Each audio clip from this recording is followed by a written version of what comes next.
Welcome, everybody, to Lesson 5-1, The Business of America. This is a look at the post-World War I years and the Roaring Twenties.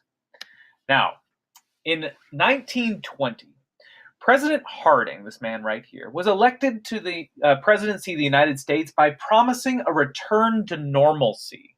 He wanted to look at how America was before this whole progressivism experiment, to roll back the clock and to make things the way they were. He wanted to return to the pro-business days of the Gilded Age and allow businesses to boom and flourish and grow.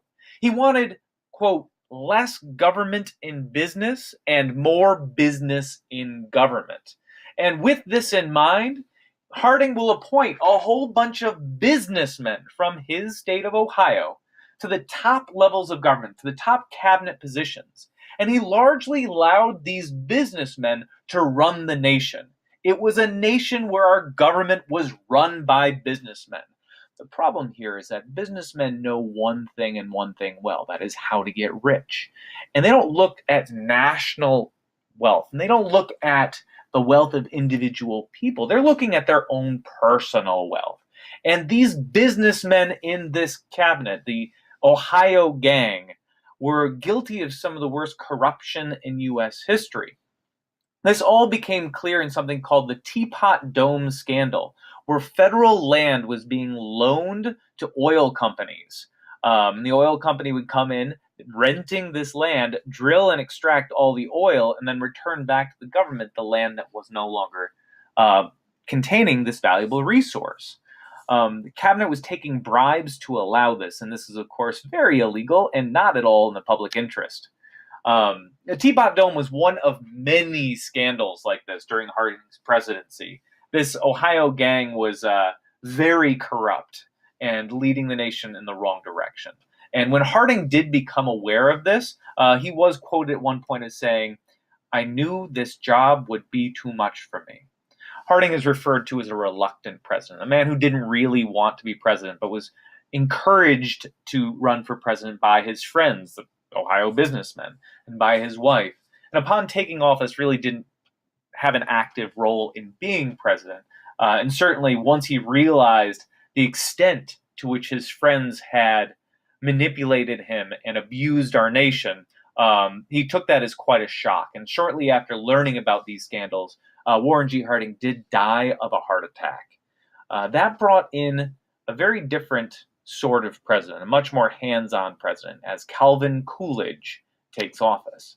President Calvin Coolidge quickly cleans up the corruption of the Ohio gang, gets most of them out of government, and runs a pretty lean, pretty clean government that is still very pro-business. He agrees with Harding on that pro-business need in the country. He's just more capable of carrying out those policies. And through Coolidge's presidency, we do severely limit the government's influence on American business. Business can do what it wants. That's the meaning of laissez-faire. Laissez-faire is hands-off government. It's the idea that we're not going to try to control business. Remember that one, laissez-faire. On a foreign policy standpoint, Coolidge also wants to be pretty hands-off. Coolidge believed that the United States should avoid getting involved in foreign affairs as much as possible. And this becomes very clear through a pact which he signs. He was a signatory to the Kellogg-Briand Pact. This is with 15 other large, wealthy, powerful nations, which was basically an agreement to avoid war except if their nation was attacked. I want you to remember when we studied World War I and the secret alliance system, the idea that when Austria attacked Serbia, Russia joined because Serbia was attacked. And then Germany joined because Russia had joined. And then France and Britain joined because Germany, like this domino effect. The Kellogg-Briand Pact was meant to get away with that, get away from that. If two nations are going to fight, then two nations are going to fight. And the rest of us, we should stay out of it.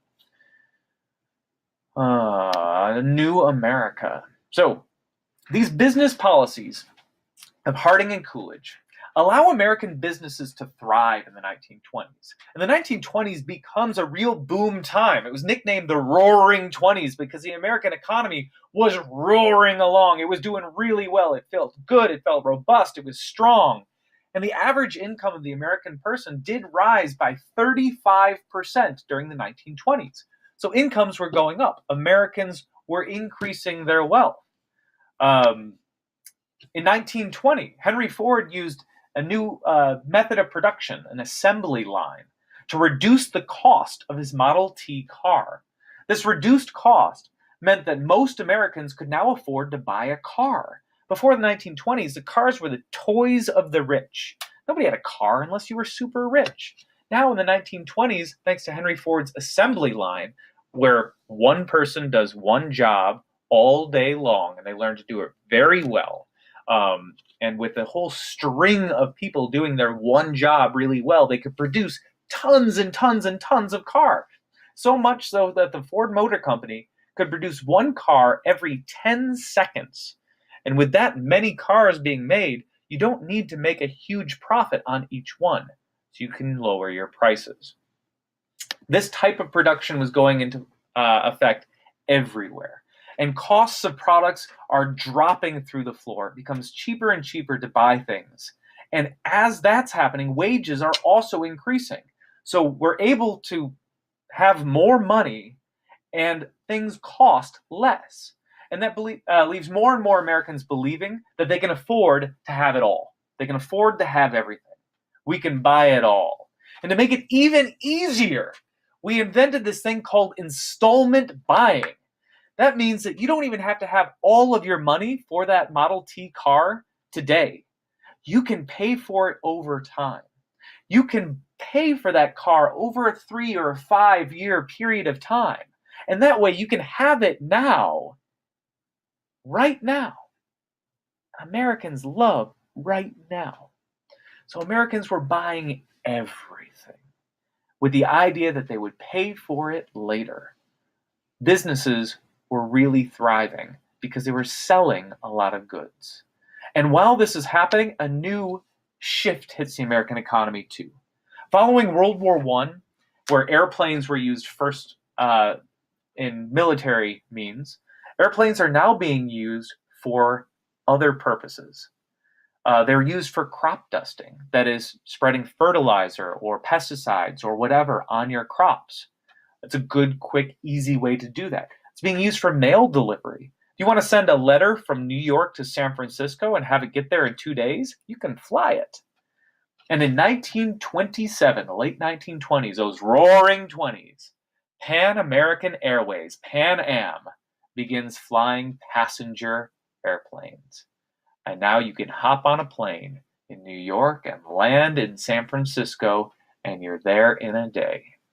This was the Roaring Twenties, a time where America was doing very well despite some political issues, and